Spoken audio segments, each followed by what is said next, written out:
I just finished reading Tomb of Dracula number 13. That's the origin of Blade for the first time. I never read it before. One of those goodies that I've been saving for myself as a treat. And I really, really enjoyed Gene Colan's art in this issue. And I was trying to figure out what made it so much better.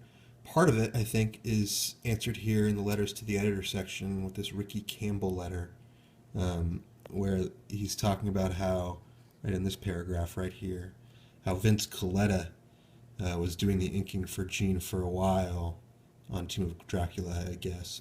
But now Tom Palmer is back and doing the inking. And wow, Tom Palmer as inker is fantastic for Gene Colan's pencils. Let me show you the result, okay?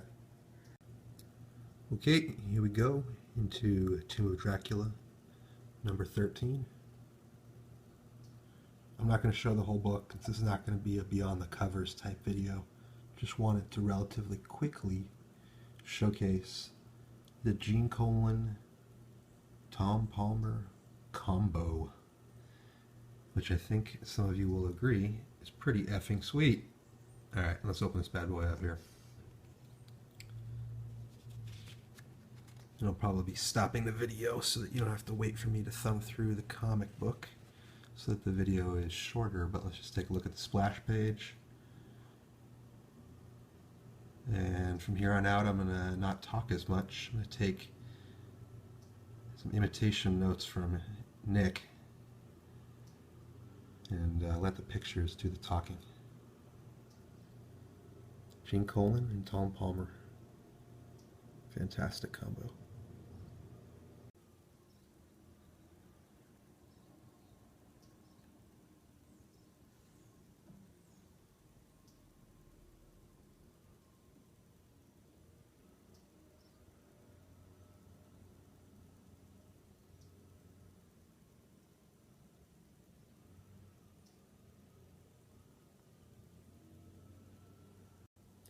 What I've always appreciated about Gene Colan is that he tends to draw a little bit more impressionistically, it's not impressionist art, but a little bit more abstractly, and pays less attention to keeping it real necessarily sometimes, like he does here in this Dracula panel.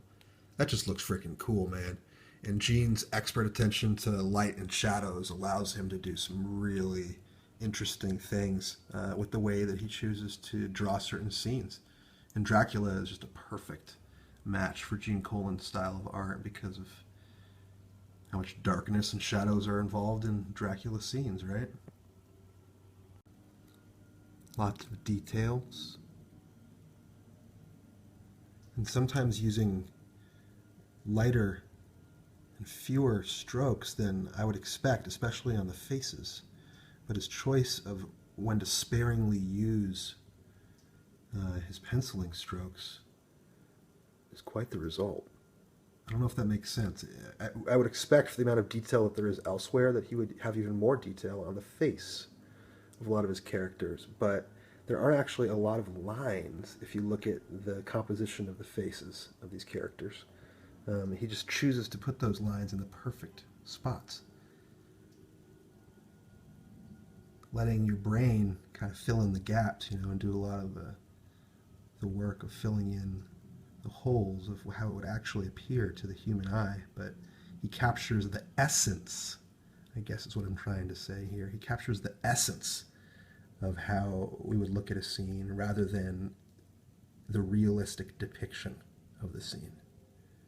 He'll focus on accentuating certain things that are important and maybe not spending as much time on things that we tend to not pay as much attention to. And the result is his interpretation of this world of Dracula, right?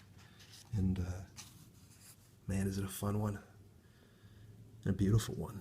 Beautiful one. Just look at this panel. Look at the type of detail. Perhaps this would have been better, like Nick says, if the original Tomb of Dracula stuff here were in black and white and not in color like it is in the Treasury editions. But I think it's still pretty fantastic.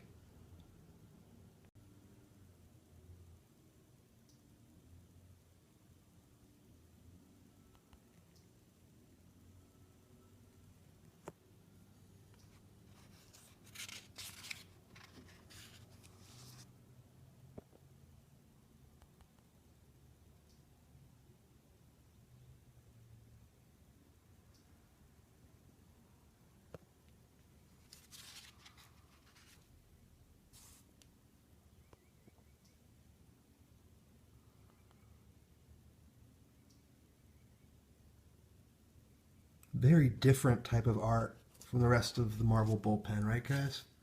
I mean, Gene Colan to me has always stood out as the oddball uh, as far as his style. And it takes a little bit more getting used to, you know? It's not as sexy as a Jack Kirby or a Buscema, but there's something very cerebral about his style that I find really rewarding. The more time I spend with it, the more I notice about what it is that he's doing. And it's impressive. It is.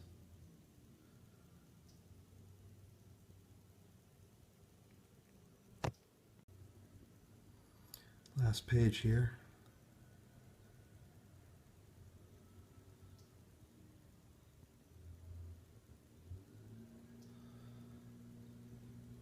Okay, I'm going to cut it off right there.